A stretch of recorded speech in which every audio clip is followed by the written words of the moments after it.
Ya veo que el pastor Walter me había comunicado que no iba a estar en esta mañana, pero el que tiene que estar sí está, que ese es nuestro Dios, y eso es lo importante, ¿no? Solíamos venir generalmente una vez al año a estas tierras, a Galicia, pero ahora ya hemos venido en varias ocasiones, en 2 veces a lo largo del año, porque no sé si sabían, nosotros estamos celebrando un congreso por 2 años consecutivos en una localidad de la provincia de Toledo llamada Los Llévenes, y entonces al terminar el congreso, que fue una bendición tremenda, nos fuimos a Alicante. Allí estuvimos unos pocos días, 2 o 3 días, y de Alicante nos hemos venido directamente aquí a Galicia, donde yo por lo menos estaré hasta el día miércoles. Elena se quedará seguramente un día más, y luego tengo que bajar nuevamente a Huelva. Me gusta eso de conducir, ¿no? Algunos dirán, bueno, pues este hombre parece un camionero, ¿no? Me bajaré a Huelva, donde cogeré el barco y estaré 36 horas metido en un barco hasta llegar a Canarias. Estaré un poquito y después de ahí me voy a Guatemala y así sucesivamente. Y es que la obra del Señor no para de crecer. Yo estoy realmente gratamente sorprendido de ver cómo el Señor está bendiciendo su obra. Aquí no hay tiempo para aburrirse. Yo siempre digo que para aburrirse, para desanimarse, incluso hasta para pecar, hay que tener tiempo libre. Entonces lo mejor es estar siempre ocupado, siempre activo en las cosas del Señor, y así no te vas a desanimar porque no tienes tiempo para hacerlo, no tienes tiempo para pecar porque tampoco tienes tiempo para pecar, sino que lo mejor es estar activo en las cosas del Señor, y esa es la mejor manera de poder, creo yo, vivir una vida cristiana comprometida y consagrada a nuestro Dios. Claro, seguimos viendo y notando una necesidad urgente, una falta tremenda de obreros con espíritu de siervo, gente preparada y capacitada que quiera servir al Señor, ¿verdad? Y vemos que en todas partes se nos están abriendo puertas.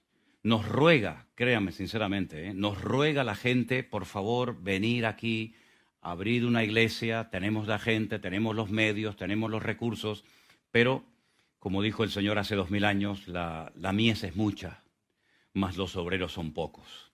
Estuvimos un mes en Israel a primero de año, luego llegamos a casa, creo que fueron 3 días y medio, y de ahí me fui otro mes a los Estados Unidos a recorrer diferentes lugares. Y concretamente, ¿no? Podía hablar de muchos lugares, pero concretamente, por ejemplo, en Florida, en la ciudad de Miami y en Orlando, tenemos cientos de hermanos que nos ruegan encarecidamente, por favor, abrir una iglesia. Tenemos los recursos, tenemos los locales, tenemos la gente, pero repito, por falta de obreros. A lo mejor aquí el Señor en esta mañana toca el corazón de alguien y me dice, oye, pues mándame a mí para Florida, o mándame a mí para un estado de esos. Bueno, si es así, pues te hablas primeramente con tu pastor y después te hablas conmigo y te mandamos para allá. Aunque no hables inglés, porque una de las cosas que me ha llamado la atención, 2 cosas me llamaron la atención de este último viaje que hice a Estados Unidos. Primero decía, ¿dónde están los americanos?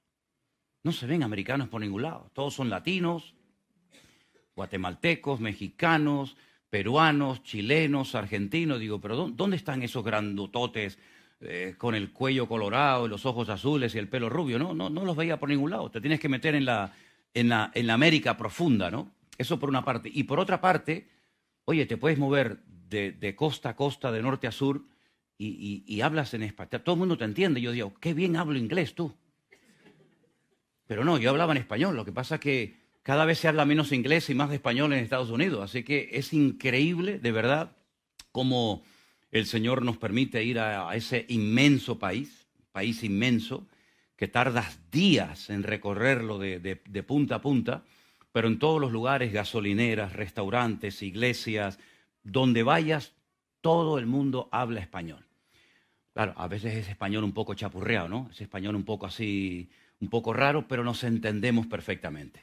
Así que yo lo que os pediría en esta mañana, antes de comenzar el mensaje, es que por favor nos ayudéis a orar para que el Señor levante obreros, porque hay una necesidad tremenda de obreros que atiendan la obra. Y siempre, y ya termino con esta introducción, yo siempre me he hecho una pregunta y no hay forma de encontrar una respuesta.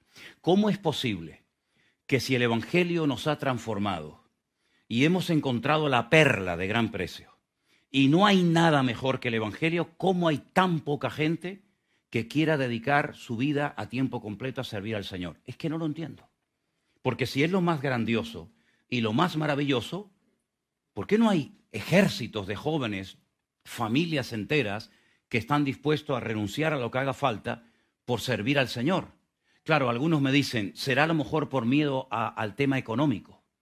Pero si en el Señor nunca vas a pasar hambre ni necesidad, nunca hay paro en el reino de Dios. Al contrario, cuando tú buscas primeramente el reino de Dios y su justicia, todas las demás cosas vendrán por añadidura. Jamás, nunca en la vida te va a faltar absolutamente de nada. Así que no estés cortado ni diciendo, claro, es que si pierdo el trabajo, lo económico. Mira, hermano, el Señor levantó de un puesto de trabajo a Mateo, de una supuesta seguridad, y lo metió en el reino del Señor. Y la verdadera seguridad está en trabajar y en servir al Señor. ¿Hay alguien que lo cree conmigo en esta mañana y podría decir un pequeñito amén? Amén. Bueno, hay varios. Entonces me alegro muchísimo. El pastor Walter nos compartió en una de las reuniones que tuvimos allí en Toledo. Excelente la exposición que hizo de la palabra. Todo eso está grabado en YouTube si lo queréis escuchar. Luego también invitamos a un pastor amigo mío que lo suelo visitar muy a menudo, de la ciudad de Milán, en Italia, el pastor Antonio Panocchia. También nos compartió la palabra del Señor. Era para venir con su esposa, pero el día anterior a venir al Congreso, resulta que se le pararon los riñones a su esposa y bueno, era una cosa muy grave y ella no pudo viajar. Pero bueno, gracias al Señor, pues no fue todo lo malo que en un principio se sospechaba, pero la verdad es que fue un tiempo hermoso. El Señor nos dio un clima extraordinario y estábamos allí en un monte rodeado de millones de olivos con esos molinos de viento que dice que en esa zona se inspiró Miguel de Cervantes para escribir su famosa obra magna del El Quijote de la Mancha, que come huevo y no se mancha.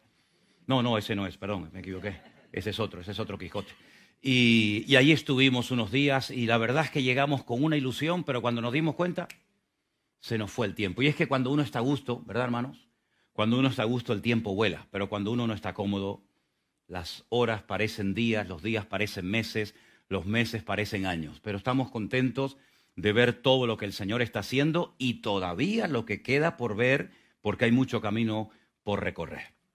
Vamos a orar en esta mañana, si no os importa inclinar vuestro rostro un momentito, y vamos a pedir que en esta mañana el Señor nos hable y nos ministre como ya nos tiene acostumbrados a través de su hermosa y preciosa palabra. Aleluya. Señor, yo te doy muchas gracias en esta mañana por esta preciosa oportunidad que me brindas de poder estar con mis hermanos aquí en la iglesia de Revive, y oramos también por todos los que estarán viendo, Dios mediante, más tarde o en directo este culto. Que tu palabra toque, Señor, que tu palabra nos ayude a crecer, a madurar, a prepararnos, a capacitarnos mejor para tu servicio, Señor. Gracias, Señor, porque sabemos que tú en esta mañana hablarás a nuestros corazones a través de tu hermosa palabra. Pedimos todo con acción de gracias en el nombre de Jesús. Amén. Os quiero llevar al primer libro de la Biblia, concretamente al capítulo 22. El título del mensaje, la bendición de ser probados por Dios. Algunos dirán, ¿es una bendición ser probados?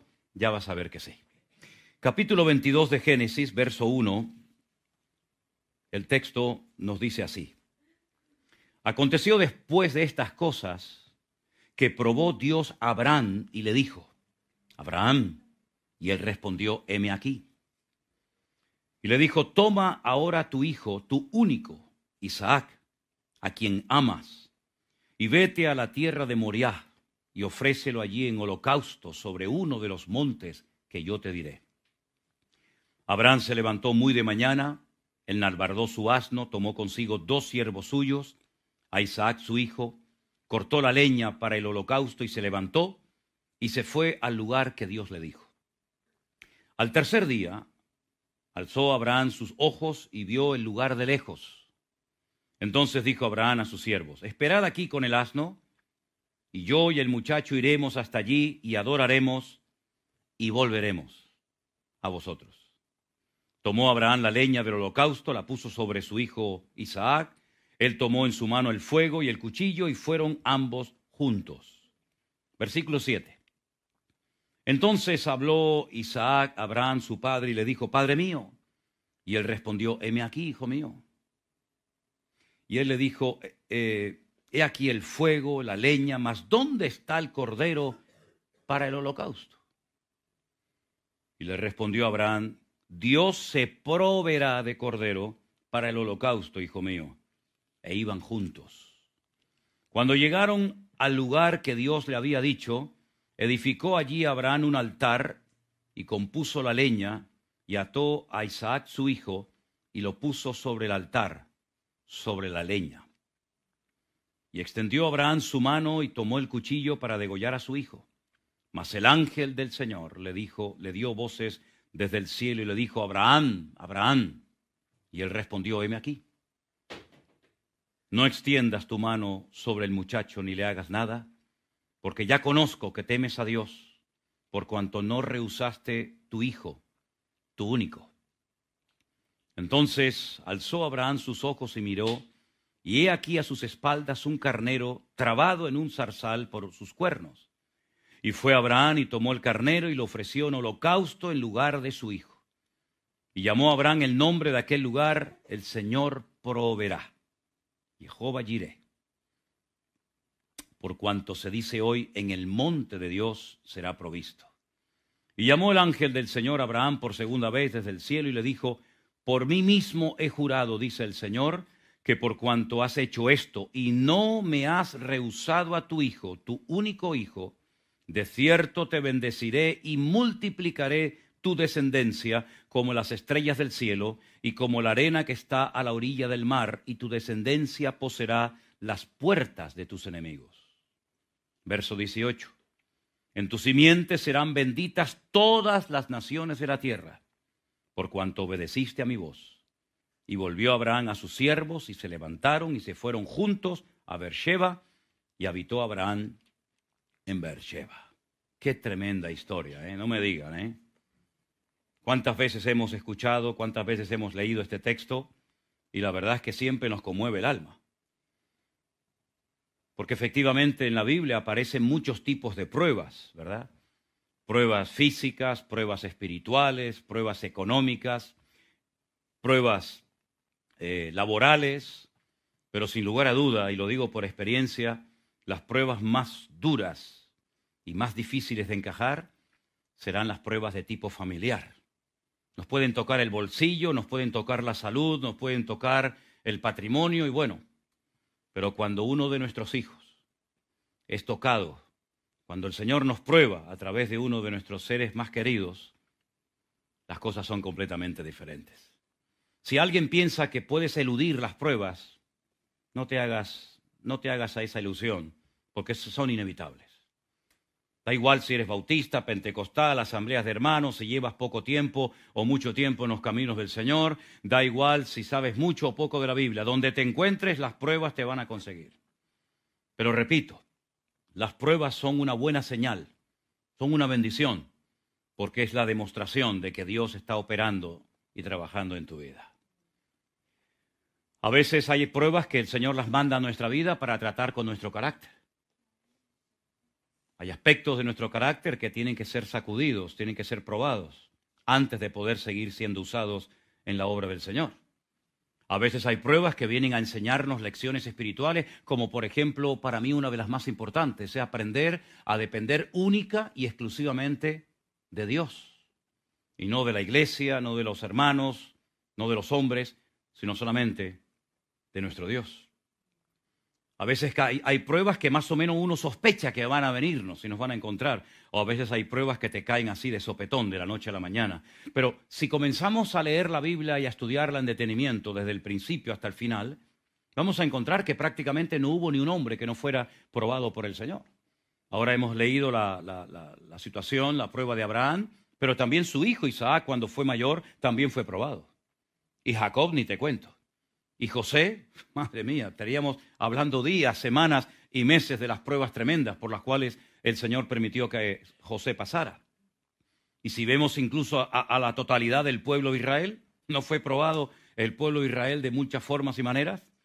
Y es que las pruebas son variadas. Ya Santiago dice, tened por sumo gozo cuando os halléis en diversas pruebas. en diferentes pruebas, sabiendo que la prueba de vuestra fe produce paciencia. Cuando él habla de diversas pruebas, está haciendo referencia a las distintas capas de los corderos, a las distintas capas, ¿verdad? Los colores de los animales que se ofrecían como holocausto en el templo de Jerusalén. Así que hay pruebas que más o menos sospechamos que nos van a encontrar en el camino, pero hay pruebas así que vienen de sopetón. Y humanamente hablando, podríamos decir que para ninguna de ellas estamos preparados. Pero las pruebas son, como dije en una ocasión, y quiero volver a reiterarlo, proporcionales a nuestro nivel de fe y de madurez. Dios jamás se va a equivocar mandándote a ti una prueba que era para otro.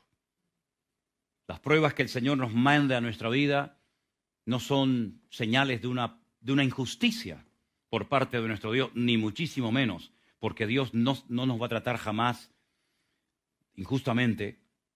Las pruebas han sido preparadas y diseñadas específicamente para cada uno de nosotros. Y no hay ni un solo varón de Dios en la palabra de Dios que quisiera ser usado o llegar a un cierto nivel de madurez y de comunión con el Señor que no fuera previamente probado. Las pruebas son también para nosotros una tremenda oportunidad para probarnos a nosotros mismos hasta qué punto nosotros estamos dispuestos a obedecer a Dios. Y las pruebas son también una oportunidad maravillosa para demostrarle a Dios cuánto le amamos.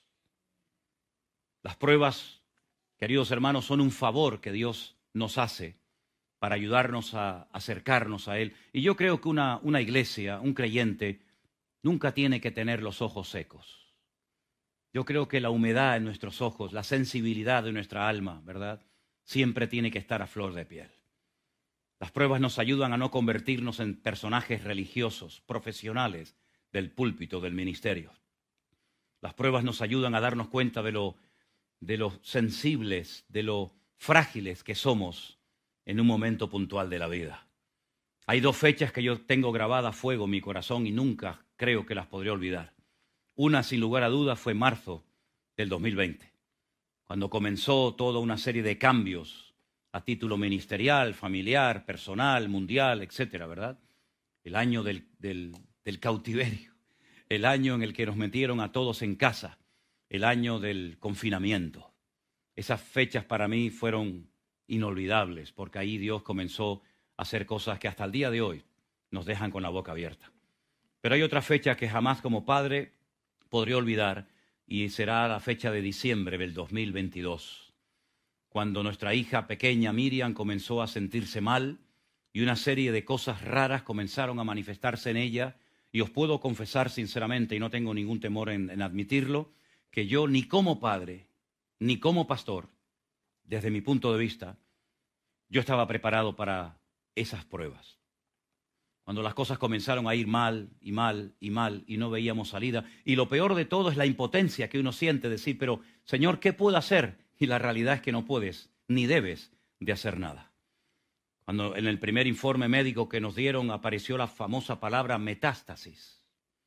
Se te viene el mundo abajo y decir, Dios mío, todo iba tan bien, todo marchaba sobre ruedas, puertas abiertas por aquí, viajes por allá, gente que se convierte, etcétera, y de repente me cae a mí esto de la noche a la mañana. Os puedo confesar y reitero que no estaba preparado para todo esto. Pero fue un tiempo extraordinario, ahora a toro pasado, como se suele decir, ¿verdad? Fue un tiempo increíble donde Dios nos demostró su fidelidad, donde Dios nos mostró que mejor que nosotros como padres o madres Dios cuida de nuestros hijos, mucho mejor que nosotros, y donde vimos que eso que se dice muchas veces como una especie de tópico, Dios tiene todo bajo control, Dios lo controla y lo sabe todo, es un hecho, es una realidad. No es una frase bonita que se dice para quedar bien ante la audiencia y decir, hombre, qué hombre de fe. No, es que es verdad, es que Dios tiene todo bajo control. No hay ni un solo detalle, por pequeño, por insignificante que nos pueda parecer, que Dios no controle y que Dios no sepa. Y Dios nos enseñó, por supuesto, muchísimas lecciones y abrió nuestros ojos ante una realidad, y es que Dios es mucho más poderoso de lo que nos podemos imaginar y de lo que hemos predicado durante más de 40 años a lo largo de nuestra vida. Ahora, cuando uno lee la prueba de Abraham, uno dice, ¿cómo este hombre pudo soportar esta prueba? Bueno, es que Todas y cada una de las pruebas por las cuales el Señor nos ha ido pasando a lo largo de nuestra vida, nos han ido preparando. Esta no fue la primera prueba que Abraham experimentó en su vida. Los judíos, cuando explican esta porción bíblica, que ellos la llaman la akedah, la atadura, ellos dicen que previamente Abraham había pasado por 9 pruebas. Y la 10ª fue esta, el sacrificio de Isaac. Realmente de esas 10 pruebas solamente aparecen 10 en el texto bíblico. Las 3 primeras tienen que ver con la tradición oral de los judíos. Cosas que según ellos cuentan a Abraham le sucedieron cuando vivía en Ur de los Caldeos, antes de ser llamado para que dejara todo y marchara a la aventura sin saber a dónde iba. Esas 3 primeras pruebas no aparecen en la Biblia, pero sí aparecen las siguientes 7. Y yo las he anotado aquí para compartírselas brevemente a cada uno de ustedes. La primera y gran prueba fue cuando de la noche a la mañana este hombre recibe un llamado de Dios, donde esa porción bíblica en hebreo se conoce como Lej Lejá. La traducción literal de esa Lej Lejá es sal para ti mismo. Es una traducción un tanto extraña, porque sal para ti mismo, como que nuestro idioma no dice nada. Pero realmente, si Abraham quería conocer más profundamente a Dios, si Abraham quería llegar a tener que llegó a tener una comunión con el Señor, él tenía que salir. Es decir, el hecho de recibir la orden de sal de tu tierra y de tu parentela era como un favor que Dios le estaba haciendo al patriarca. Porque las lecciones espirituales que iba a aprender durante el camino, los nombres de Dios, la esencia de Dios que iba a conocer durante el camino, si se hubiera quedado en Ur de los Caldeos, él nunca hubiera llegado a ese nivel de madurez al cual logró llegar. Así que esa fue la primera gran prueba. Desconéctate de la familia. Desconéctate de lo que controlas, de lo que conoces, de lo que sabes. En otras palabras, atrévete a dejarlo todo por mí. No, si esto no es una prueba, entonces ¿qué es esto? Imagínense que mañana el Señor nos dice a nosotros, déjenlo todo. Dejen su casa, su trabajo, su familia, renuncia a la posible herencia que a lo mejor vas a recibir por parte de tu padre cuando éste muera. Renuncia a todo y sal sin saber a dónde iba. No sabía ni siquiera a dónde iba. Nosotros en esta mañana, cuando nos hemos arreglado y vestido, sabíamos a dónde veníamos. Pero si alguien paraba por el camino a Abraham y le preguntaba, ¿dónde vas? Dice, no lo sé. ¿Cómo que no sabes? Y has dejado tu casa, tu padre, tus hermanos, tus amigos, todo para salir a la deriva, como un loco, no sé ni a dónde voy. Pues esa fue la primera gran prueba. Pero esa fue la primera de las pruebas grandes que este hombre tuvo que experimentar. Luego la siguiente fue cuando por fin logra llegar a la famosa tierra prometida, la tierra de Canaán, que resulta que ya estoy en el lugar que Dios tenía para mi vida, ya estoy en el terreno que Dios me ha prometido dar, pero ahora resulta que no hay comida, no hay agua, una sed, una hambruna tremenda. Dice, bueno, a esto me ha traído Dios. Cuando yo vengo de la creciente fértil, cuando yo vengo de una zona con unos recursos naturales tremendos y ahora Dios me trae aquí a morirme de hambre, a morirme de sed. ¿Y para qué quiero tantos camellos y tantas cabras y tantas ovejas si en cuestión de semana se me van a morir todos? Segunda gran prueba. Dios me trae un terreno donde no hay recursos y tiene que descender a Egipto. Y como parece ser que en Egipto siempre hay recursos, en Egipto siempre hay agua. En Egipto siempre hay de todo. Bueno, pues allí descendió a Egipto. Pero allí le vino la tercera prueba. Y es que por miedo a que lo mataran, porque según él su mujer era hermosa, a pesar de la edad ya avanzada que tenía, le dice, oye, di que eres mi hermana. Y así yo me cubro las espaldas. La mujer en obediencia dice, no, es que es mi hermano. Entonces cogen y le secuestran a la mujer y se le lleva a otro. Si eso no es una prueba, digo yo, ¿no? Que se lleven a tu mujer hasta que al final se descubre y se da cuenta de que no era su hermana, sino era su mujer. La cuarta prueba le viene cuando resulta que su sobrino Lot, que por cierto también había salido de Ur de los Caldeos, resulta que se entera que lo han secuestrado. Se lo han llevado unos reyes tremendamente poderosos y él tiene que armar a sus siervos y enfrentarse nada más y nada menos que a 4 reyes tremendamente poderosos. Los logra vencer, los logra derrotar, saca a su sobrino Lot y todas sus pertenencias, y fue una prueba tremenda para su vida, donde él y toda su familia se jugó la vida por salvar a su sobrino Lot. La quinta prueba, a ver si te gusta esta más que las otras. El Señor le dice, tienes que circuncidarte. Pero ¿quién me va a circuncidar? No, tú te vas a circuncidar. ¿Yo? Sí. Bueno, si alguien quiere probar esta tarde, va a casa y a ver cómo te sale la operación. ¿Qué te parece? Circuncidarse a sí mismo y luego circuncidar a los de su casa. Caramba, si esto no es una prueba, pues ya me diréis lo que es. Pero hay más todavía. Dile a Agar y a tu hijo Ismael que se tienen que marchar de casa. No puede mantenerse más este ambiente. La paz en el hogar no se negocia.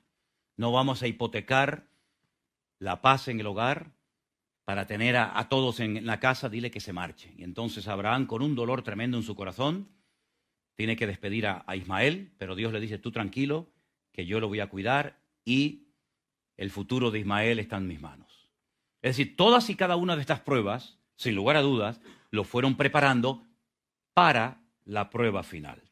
Y la prueba final era recorrer durante 3 días desde la ciudad de Beersheba, abajo en el sur de Israel, hasta el monte Moriah, pleno centro de Jerusalén, y poner sobre un altar a su hijo. Pero, ojo, no sobre un altar única y exclusivamente de piedras, sino dice que lo puso sobre la leña. Porque hay un detalle que a veces no se menciona, y es que en el versículo 8, cuando Abraham le dice al hijo, ante la pregunta, ¿padre y el cordero? El padre le dice, Dios se proveerá de cordero para el holocausto. Esa palabra es olá.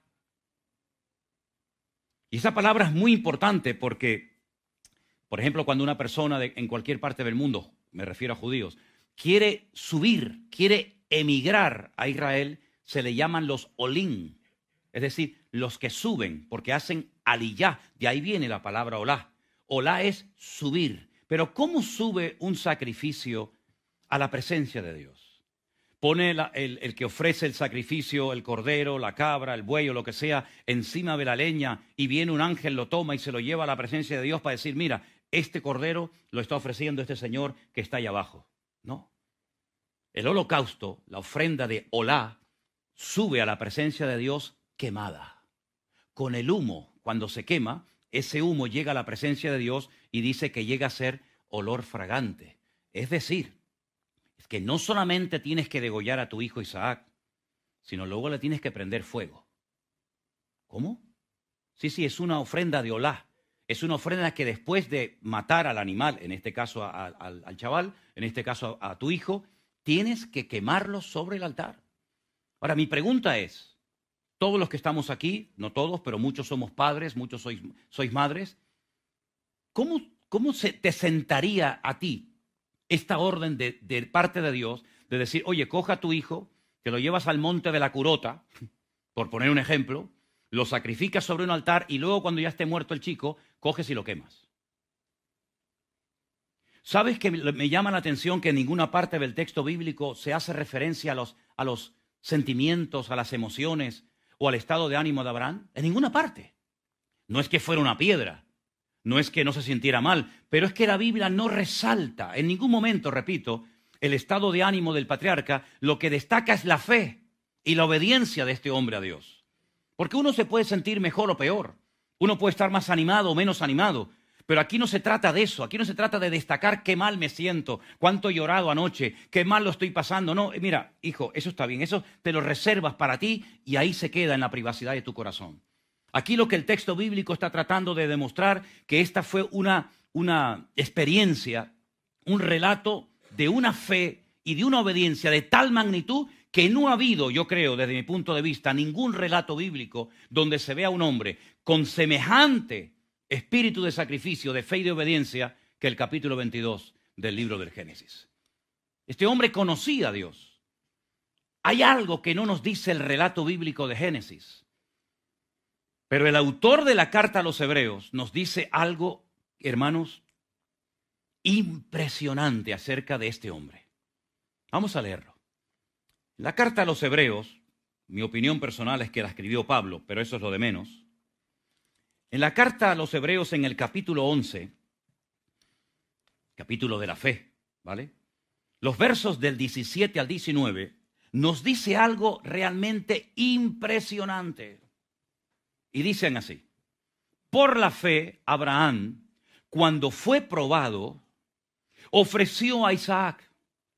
Y el que había recibido las promesas ofrecía a su unigénito, habiéndosele dicho: en Isaac te será llamada descendencia, pensando, escuchen bien esto por favor, pensando que Dios es poderoso para levantar de entre los muertos, de donde en sentido figurado también le volvió a recibir. ¿Quién le dijo a Abraham que Dios podía resucitar a alguien de entre los muertos? ¿Cuándo Abraham vio a una persona muerta que Dios o un profeta o alguien resucitara de entre los muertos? Jamás lo vio. Según la Biblia, jamás Abraham vio a un muerto levantarse por mano de un profeta o incluso por una intervención directa de Dios. Dios podía haberlo hecho cuando Caín mató a su hermano Abel. Podía haberlo hecho. Voy a resucitar a Abel para sorpresa de todos vosotros, primero de Caín, para que os deis cuenta de que yo no solamente soy un Dios que soy capaz de crear estrellas y astros, y etcétera, etcétera, sino también soy capaz de levantar muertos. Es que no hubo ninguna referencia anterior a este acontecimiento a la que Abraham se pudiera agarrar y decir: no, es que ya Dios lo hizo. Por lo tanto, si Dios ya levantó a un muerto siglos atrás o tiempo atrás, lo puede volver a hacer con la vida de mi hijo. Es que no hay un punto de referencia. Pero dice que él sabía, él pensaba: bueno, si este es el hijo de la promesa, ya al otro lo expulsé, con el otro ya prácticamente no cuento. Si a este, que es mi heredero, el hijo de la promesa, el que va a heredar todo lo que yo tengo, a través de él serán benditas todas las naciones de la tierra. Y ojo, no estaba casado Isaac todavía, porque si tuviera hijos, lo mato y bueno, la promesa se cumple. Pero es que Abraham tenía más fe en el Dios que da la promesa que en las promesas que da Dios. Parece lo mismo, pero no es lo mismo. Nuestra fe no tiene que estar depositada en la promesa de Dios, sino en el Dios que da la promesa. Y Abraham sabía que aunque él iba a ser el heredero y era el hijo de la promesa, después de muchos años de larga espera, él sabía que la promesa de Dios sí o sí se iba a terminar cumpliendo. Si lo mato, si lo sacrifico, mi Dios, que lo conozco perfectamente, aunque nunca asistió a ninguna iglesia, aunque nunca leyó la Biblia, porque no estaba escrita ni un texto de la Biblia, aunque nunca tuvo un pastor ni un consejero que le diera este tipo de consejos y de ánimo, él sabía por su relación tremenda con Dios que todo no iba a terminar con el sacrificio de su hijo Isaac, sino que aquella prueba Dios la estaba permitiendo por algo. Y si se llevaba a cabo la ejecución de Isaac, el Señor se lo podría levantar de entre los muertos. ¿Cómo manifestó él en el texto de Génesis capítulo 22 esta fe en la posible resurrección de Isaac? En el versículo 5 dice lo siguiente: entonces Abraham dijo a sus siervos, recuerden que no venía solamente con Isaac desde Beersheba, 3 días caminando, sino que venía con un par de siervos que le acompañaban, ¿sí? Y les dijo: esperad aquí con el asno. Y ese lugar donde Abraham le dijo a su siervo: esperad aquí, se puede visitar en Jerusalén. Es como una especie de balcón donde tú llegas y te das cuenta que si vienes del sur de Beersheba, sí o sí terminas llegando a ese balcón natural, ¿verdad? Y entonces dice que vio a lo lejos el monte que el Señor le había indicado. Bueno, pues en ese lugar le dice a los siervos: esperad aquí, versículo 5, yo y el muchacho iremos hasta allí, adoraremos, ¿y qué dice? Y volveremos a vosotros. ¿Cómo que volveremos? No vas a volver con Isaac, el Señor te ha dicho que lo mates. Pero ahora sabemos por qué dijo volveremos.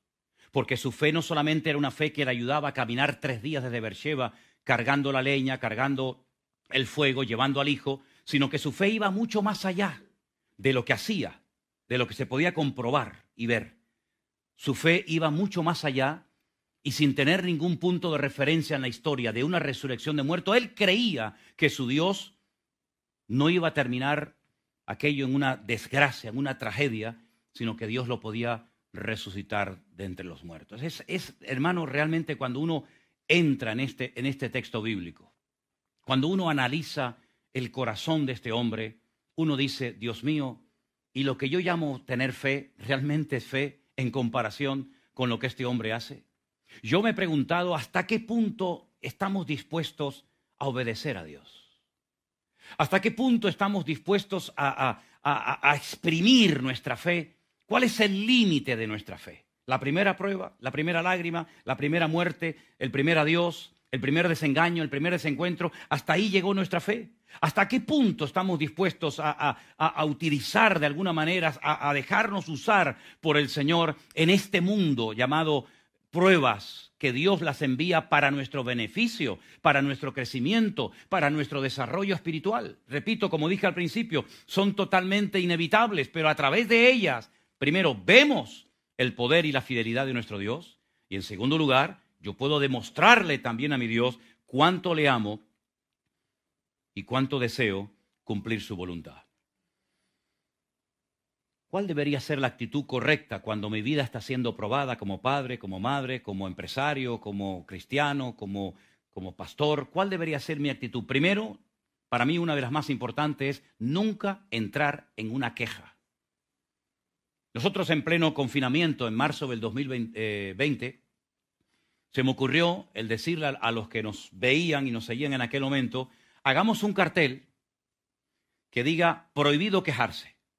Y lo propuse, bueno, aquello fue una locura. Comenzamos a recibir carteles de todas partes del mundo y le digo, ponerlo en la puerta de vuestra casa, ponerlo en el baño, ponerlo en la cocina, ponerlo donde queráis, pero por favor en este tiempo no os quejéis, no le deis lugar a la queja, porque es un tiempo especial, un trato de Dios, como decía el Señor en ese versículo de Isaías, entra pueblo mío en tu aposento, cierra la puerta, entre tanto que pasa la indignación.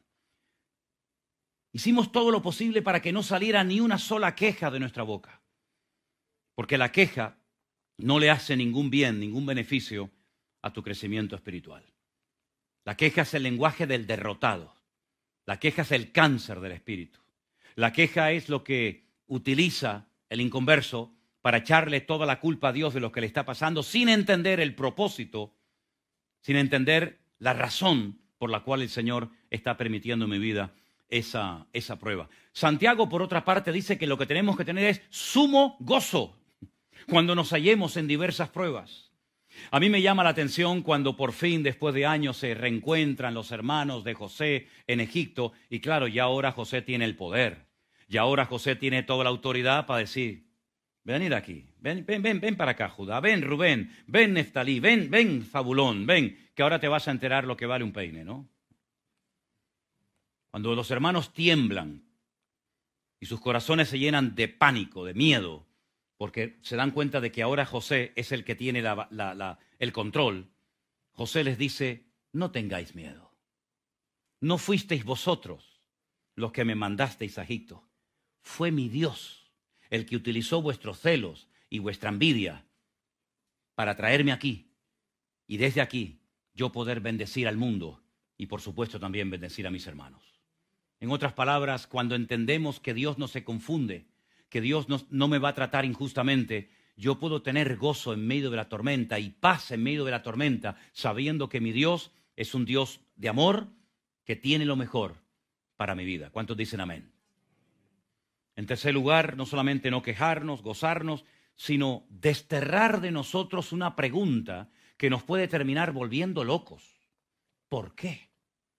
¿Por qué? ¿A mí? Cuando sabes que te sirvo, que te amo, que hago todo lo que puedo por servirte y honrarte en mi vida, ¿por qué me mandas a mí esto ahora? ¿Por qué? ¿Por qué con este? ¿Por qué con aquello? ¿Por qué este hermano? ¿Por qué? Hermano, a mí no me interesa saber el por qué. Créame que, y lo digo delante del Señor, y Él lo sabe. En ningún momento cuando nuestra hija ni siquiera era capaz de ponerse en pie y poder dar un paso, que hasta Elena la tenía que bañar, jamás le dije al Señor por qué, nunca.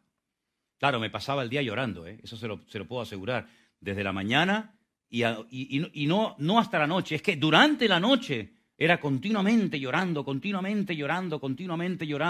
y recuerdo que muchas veces durante las madrugadas eternas, Elena me tocaba y me decía, tranquilo Manolo, descansa, tranquilo, descansa. Y yo no podía parar de llorar y de llorar y de llorar, ¿no? al ver a tu hija en aquel estado terrible, que no sabíamos cuánto iba a durar, ni si iba a quedar así o peor de lo que estaban contemplando nuestros ojos. Pero créame, nunca le dije al Señor, ¿por qué me estás mandando a mí esto ahora a mi vida? ¿Por qué? Siempre nos agarramos al Señor, a su palabra, a sus promesas, y sabíamos que el Señor es galardonador de los que le buscan, y cuando Dios manda una prueba a nuestra vida es porque Él sabe que yo necesito pasar por esa prueba. Así es que nuestra situación tiene que ser la de decir, Señor, no entiendo nada, tampoco tengo por qué entenderlo todo, pero una cosa sé y lo tengo clarísimo.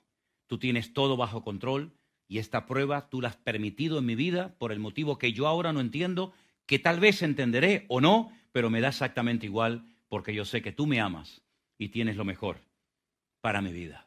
Ahora sí le pregunté al Señor y creo que sería bueno que los que estáis siendo probados o vais a ser probados, pues le preguntemos al Señor, ¿qué quieres enseñarme? ¿Qué quieres que aprenda?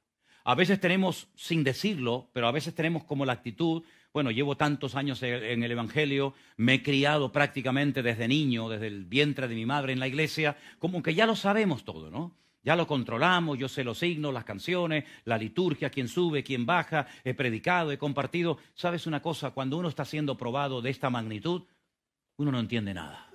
Y toda tu experiencia y toda tu fe en tu fe, etcétera, etcétera, créeme que todo eso se desmorona y Dios te abre un panorama nuevo delante de tus ojos y te das cuenta, como dije antes, que Dios es mucho más poderoso de lo que te puedas imaginar, pero sobre todas las cosas, nunca jamás vas a ver en la Biblia una persona que fuera probada por el Señor que saliera peor de la prueba de lo que entró a ella. Jamás.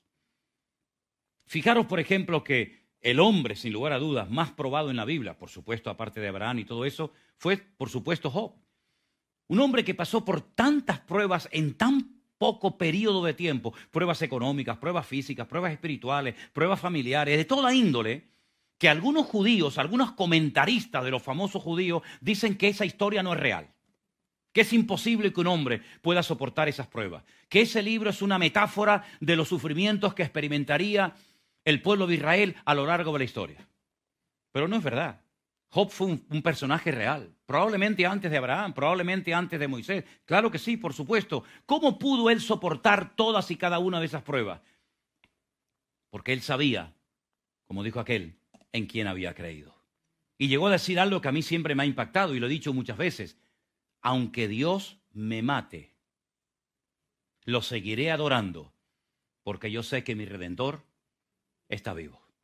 Cuando uno lee estas historias de la Biblia, cuando uno ve estas cosas tremendas como lo de Abraham, lo de Moisés, lo de David, lo de tantos personajes bíblicos, ¿qué son nuestras pruebas en comparación a lo que esta gente tuvo que pasar para poder llegar a ese nivel de madurez que gracias al Señor llegaron? Hay una información que también nos da el Señor sobre el patriarca Abraham, muy interesante, por cierto. Dice, por ejemplo, en Hebreos capítulo 11, aparte de lo que ya hemos leído, dice que salió sin saber a dónde iba, porque buscaba la ciudad cuyo arquitecto y fundador es Dios. Vamos a ver, vamos a rebobinar. Salió sin saber a dónde iba, ahí lo entiendo y hasta ahí llego. Pero salió buscando la ciudad cuyo arquitecto y fundador es Dios. ¿Y esa ciudad dónde está? ¿Esa ciudad cuál es? ¿Será por casualidad Pontevedra? Y el hombre venía para aquí, para Galicia. ¿Será Manhattan? ¿Será el Cairo? ¿Sería Jerusalén? Hay un cuadro en el Museo del Templo en Jerusalén que a mí siempre me ha llamado la atención. De hecho, cuando los hermanos van a entrar para ver todo el mobiliario del templo, les digo, fijaros en ese cuadro. Hay un cuadro entrando a mano izquierda, un cuadro enorme, así como toda esa pared de alto, donde se ve un altar. Encima del altar está Isaac atado. Siempre me he preguntado para qué lo ató. Será para que no saliera corriendo. Pero bueno, lo dejamos ahí. Lo pone atado encima del altar. Abraham con el cuchillo en la mano a punto de degollar a su hijo y de repente mira hacia el cielo y ve lo que los judíos dicen, el templo de Jerusalén. Porque en ese monte fue donde tiempo más tarde se levantó el famoso Bet HaMikdash, la casa santa, el templo de Jerusalén. Pero el libro de Hebreos dice que él buscaba la ciudad cuyo arquitecto y era Dios. y que yo sepa, corregidme si me estoy equivocado, la única ciudad cuyo arquitecto, diseñador y modelador fue Dios, que yo sepa, se llama la Nueva Jerusalén. ¿Sí o no?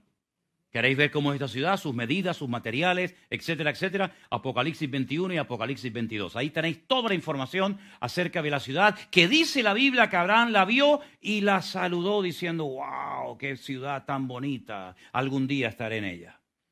Es decir, que antes incluso del nacimiento del Señor Jesucristo, en aquella prueba tremenda que él pasó en el monte Moriah, ya Abraham iba detrás de una ciudad cuyo arquitecto y fundador es Dios. Claro, ahora entiendo cómo el hombre más rico de la tierra jamás se compró una casa. Vivió toda la vida como nómada en una carpa, ¿verdad? Y lo único que compró, lo único que adquirió como herencia perpetua fue una cueva en la ciudad de Hebrón. Y allí enterró a su amada Sara, y después también fueron enterrados los patriarcas, las matriarcas, salvo Raquel, y como dicen los judíos, los ortodoxos, los hasídicos, también allí está enterrado a Adán y Eva. Pero bueno, eso lo dejamos ahí para los que les guste esa cosa del Talmud y la Totafod y todas esas cosas, ¿no? Pero lo curioso es que Abraham buscaba algo mucho más superior de lo que veían sus ojos naturales, porque la fe a nosotros nos permite soportar lo que haga falta, porque yo sé que mi Dios me ama y tiene lo mejor para mi vida. Lo bueno de todo esto es que toda aflicción o toda prueba es pasajera. Amén, hermanos. Tengo por cierto, ¿es verdad que podemos decir así? Bueno, pues vamos a decirlo. Tengo por cierto que las aflicciones del tiempo presente no son comparables con la gloria venidera que en nosotros ha de manifestarse. Romanos 8, versículo 18. Ya sé que el 28 lo sabe todo el mundo de memoria, pero el 18 también es muy bueno. Las aflicciones, las pruebas, las dificultades, los obstáculos, las luchas de la vida, todas son pasajeras. No hay una prueba eterna que no termina nunca, aunque a veces a nosotros nos puede parecer que esto no termina nunca, ¿no? Yo decía, Dios mío, que llegue la noche, por favor. Y cuando era de noche decía, Dios mío, que llegue el día. Y era como un ciclo, ¿verdad? Interminable. Pero lo que sí es permanente es la bendición de Dios, es la gloria del Señor sobre nosotros. Ahora pasaremos por dificultades, ahora pasaremos por pruebas, pero la gloria eterna que en nosotros ha de manifestarse será eterna, no caducará jamás, sino que estaremos por toda la eternidad en la presencia de nuestro Dios. ¿No les alegra el corazón? ¿No te conmueve el alma? Saber que si tengo que pasar por una prueba, cualquiera que sea, el Señor siempre va a estar en medio de esa prueba conmigo y no me abandonará, sino que yo estaré con vosotros todos los días hasta el fin del mundo. Claro, ahora cuando uno entiende que la fe te mantiene firme, ahora uno entiende que una persona es capaz de cantar con sus espaldas destrozadas porque recién ha sido torturado, cantar en la cárcel a medianoche y los presos oír y no querer marcharse ninguno. Ahora yo voy a ir a Guatemala en el mes de junio.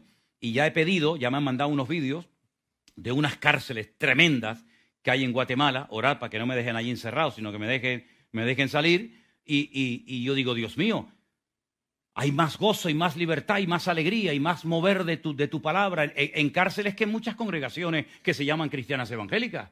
Pero es que no importa el lugar, no importa el país, no importa la circunstancia, lo importante y lo trascendental es que estés alineado y conectado con el Señor en todo momento, porque se puede vivir con poco dinero, se puede vivir sin teléfono, se puede vivir sin coche, sin carro, llámalo como quiera, pero no se puede vivir sin una fe viva y una fe depositada y puesta únicamente en el Señor nuestro Dios. ¿Cuántos dicen amén? Yo no sé cuánto tiempo me espera. A mí Abraham me dijo, tú predica todo lo que quieras. Cuando la gente se levante y se vaya, vete terminando. Entonces, como de momento veo que las puertas no se han abierto, déjeme que os diga una cosa que para mí también ha sido muy interesante y me ha bendecido mucho. En el versículo 1, cuando dice, aconteció después de estas cosas, y yo me preguntaba, ¿de qué cosas? Porque si lo probó después de estas cosas, tengo que dar marcha atrás y decir, bueno, ¿qué fue lo que pasó antes para que Dios dijera, ahora te voy a probar? Pero después de estas cosas, yo veo en el capítulo 21 que empieza hablándome del nacimiento de Isaac. Una bendición tremenda. A continuación me habla de la expulsión de Agar y de Ismael de la casa. Y a continuación aparece un pacto que Abraham hace entre un tal Abimelech, mi padre es rey, significa ese nombre, que era el líder o el rey de los filisteos. Y después de estas cosas, si ya estás alegre por el nacimiento de Isaac, al mismo tiempo estás triste por la pérdida de Ismael, has hecho un pacto con este señor de que no se van a agredir, se van a respetar y tal. Bueno, ya has hecho tu parte, ¿no? ¿Sí? Ahora ven para acá. Ahora ven para acá que ahora te voy a probar yo. Y esa palabra probar es un verbo en hebreo que es el verbo nisá. Claro, yo podría darle muchos textos donde aparece el mismo verbo, pero solamente os voy a poner una referencia. 1 Samuel 17:39 dice que cuando David decidió ir a pelear contra el gigante Goliat, ¿se acuerdan la historia, verdad? ¿Quién no sabe la historia de David y Goliat? Saúl dice, tráigame a ese muchacho, quiero conocerlo, quiero saber quién es. Dice que él llega a la tienda de campaña, a la carpa donde estaba el rey Saúl, y Saúl le dice, ¿tú vas a ir a pelear contra el gigante Goliat? Dice, sí, pero no puedes ir así, tienes que ir mejor preparado. Coge su armadura, que había sido hecha específicamente para Saúl, ¿verdad? Porque Saúl, todo lo que le hacían, se lo hacían diseñado para él, y se la pone a David, y David en obediencia dice, bueno, venga más, ponme esto. Cuando le ponen aquel trasto encima, dice que quería caminar y no podía, dice, es que yo no he probado nunca, ahí aparece Nisá otra vez. Yo no estoy ejercitado porque no lo he probado. Y entonces digo, fíjate, David no podía caminar con aquella armadura, primero porque no era la de él. Porque si la armadura no le sirve al dueño, menos me va a servir a mí. Pero dice que no pudo caminar porque no lo había probado. Es decir, que el ser probados nos capacita para la batalla. El ser probado nos capacita para crecer y madurar en el Señor. Y ese mismo verbo aparece otra vez allí en esta historia. Eso por una parte. Y por otra parte encontramos la primera referencia bíblica al concepto del amor. Primer texto bíblico que nos habla acerca del amor. En este caso, el amor de un padre hacia un hijo. Toma tu hijo, tu único, Isaac. Mira los datos que le da. Toma tu hijo, ¿pero cuál? ¿Ismael? No. A tu único, pero bueno, a Isaac. A quien amas. Y ahí aparece el concepto Ahabá, el concepto amor, por primera vez en toda la historia bíblica. Ahora, lo que me llama la atención de todo esto, queridos hermanos, es que si el Señor le llega a mandar esta prueba, por ejemplo, a David, yo no sé si David se hubiera negado, hubiera salido corriendo de esta prueba. Porque la gran debilidad de David siempre fueron sus hijos. Ganó muchas batallas, venció a muchos gigantes, derrotó a muchos enemigos, pero en casa perdió muchas batallas porque sus hijos eran su gran debilidad. Mira, por ejemplo, su relación con Amón, mira su relación con Salomón, etcétera, etcétera. ¿Te das cuenta cómo el Señor las pruebas de David nunca se las mandó a David? Las pruebas de David nunca se las mandó a Abraham, ni las de Abraham se las mandó a David. En otras palabras, el Señor que nos conoce desde el vientre de nuestra madre, sabe lo que tú y yo necesitamos, no solamente para mantenernos firmes, porque la vida cristiana no solamente es mantenernos y estar firmes, no, es estar firmes, avanzar y crecer, estar firmes, ¿sí? Y constantes en la obra del Señor siempre, sabiendo que vuestro trabajo en el Señor no resulta en vano. El mantenernos, sí, está muy bien, pero mantenernos y estar ocupados, mantenernos y crecer, mantenernos y avanzar. Pues para avanzar y para crecer tenemos que ser probados.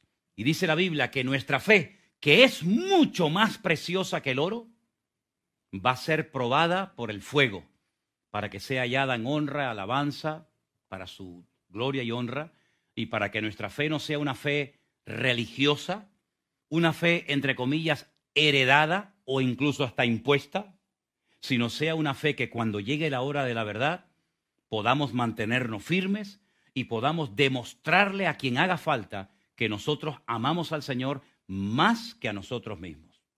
Amamos al Señor más que a nuestro patrimonio. Amamos al Señor más incluso que a nuestros hijos. Pero todo eso es muy bonito predicarlo y decirlo. Pero hermano, llegará el momento en nuestra vida cuando Dios nos probará. Así que no tengan miedo cuando sean probados, porque Dios no se va a equivocar contigo, sino que las pruebas te van a ayudar a que se caigan escamas de tus ojos y te des cuenta de que Dios verdaderamente es un Dios fiel. ¿Cuántos dicen amén? Cierra tus ojos, por favor, en esta mañana, mi querido hermano. No cuestiones a Dios, por favor. Renuncia a tus derechos, ríndele tu vida al Señor, y como aquel antiguo himno que se cantaba antaño, yo me rindo a Él, yo me rindo a Él, que sea una oración de cada día de nuestros corazones. Señor, yo me rindo a ti, las pruebas, las luchas por las que estoy pasando, tú las has permitido con un propósito en mi vida, y yo sé, Señor, que tu propósito eterno se llevará a cabo en mi vida. Ayúdame a crecer en la fe. Ayúdame a no apartarme nunca de tus caminos, a no apartar nunca mi mirada de ti, sino saber que pase lo que pase y venga lo que venga, tú estarás conmigo hasta el fin del mundo como poderoso gigante. Ayúdanos, Señor, como pueblo de Dios, a dar un testimonio al mundo de que cuando otros lloran, nosotros somos capaces de reír y cantar. Cuando otros se apartan y se quejan contra ti, nosotros levantamos nuestras voces y corazones delante de tu altar y te decimos gracias, oh Dios, porque sé que tú estás conmigo y en medio de mi prueba tú estarás siempre a mi lado. Gracias por tu palabra en esta mañana, en el nombre bendito de Jesús. Amén y amén. Hermanos queridos, que Dios os bendiga. Ha sido un placer estar, aunque sea un ratito, con vosotros en esta mañana. Bendiciones.